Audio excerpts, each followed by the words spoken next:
cioè una sostanza tossica per il tessuto nervoso, e quindi dava delle caratteristiche di alterazione anche della deambulazione, di quello che era il sistema nervoso periferico, convulsioni, esatto, e che quindi è stata questo lasciata. succedeva se se ne mangiavano grandi quantità. Assolutamente. Quindi noi potremmo inserirla, ma c'è un segreto per metterle a bagno oppure cuocerle e fare in modo che questa...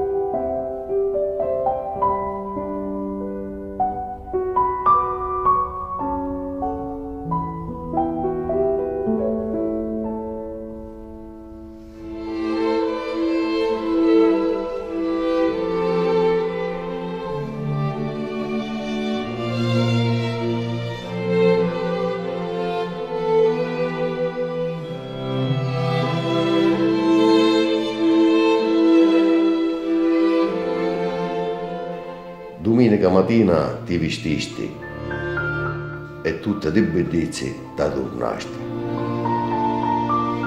Alla messa con tomati ne isti, ero lato mio ti inginocchiasti. Con lo chiuzzo zinga mi facisti, che la persona mia abbalsamasti. Come finì la messa ti ne isti, che vampe nel cuore me lasciasti.